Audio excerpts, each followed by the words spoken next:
Assalamualaikum warahmatullahi wabarakatuh. Perkenalkan, nama saya Desta Francisca dengan nomor BP 2110251009 dari Prodi Proteksi Tanaman dari kelas Biologi Prod C. Di sini saya akan membahas tentang bagaimana plasmolisis dan deplasmolisis bisa terjadi serta tentang pergerakan sel. Pertama, saya akan membahas plasmolisis. Plasmolisis atau membuka atau lepas, yang pengertiannya yaitu lepasnya membran plasma dari dinding sel pada sel tumbuhan. Plasmolisis terjadi jika sel tumbuhan diletakkan di larutan garam terkonsentrasi atau hipertonik. Sel tumbuhan akan kehilangan air dan juga tekanan turgor, menyebabkan sel tumbuhan lemah. Tumbuhan dengan sel dalam kondisi seperti ini layu. Kehilangan air lebih banyak akan menyebabkan terjadinya plasmolisis. Tekanan terus berkurang sampai di suatu titik di mana protoplasma sel terkelupas dari dinding sel, menyebabkan adanya jarak antara dinding sel dan membran.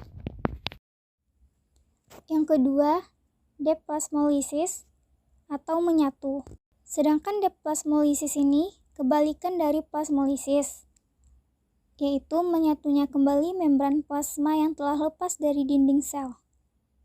Deplasmolisis ini terjadi jika sel tumbuhan diletakkan di larutan hipotonik. Sel tumbuhan akan menyerap air dan juga tekanan turgor meningkat. Maka banyaknya air yang masuk ke dalam sel akan menyebabkan terjadinya deplasmolisis.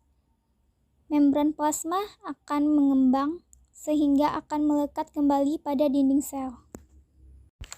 Selanjutnya yaitu pergerakan sel. Pergerakan sel terbagi atas eksternal dan internal. Pergerakan eksternal yang dilakukan oleh silia dan flagella. Silia berstruktur seperti rambut yang dapat bergerak mengakibatkan pergerakan sel. Silia ditemukan pada eukariot, contohnya pada trakea dan ovidot. Pergerakan sel internal, sitoskeleton berfungsi sebagai jalur di mana sel dapat menggerakkan organela, mosom, dan lain-lain. Sebagai contoh, pergerakan vesikel antara organela dan permukaan sel, arus sitoplasma, pergerakan vesikel pigmen untuk pewarnaan, ionisasi vesikel dalam pengaturan air pada protozoa, pembelahan sel sitokinesis, pergerakan kromosom selama mitosis dan meiosis,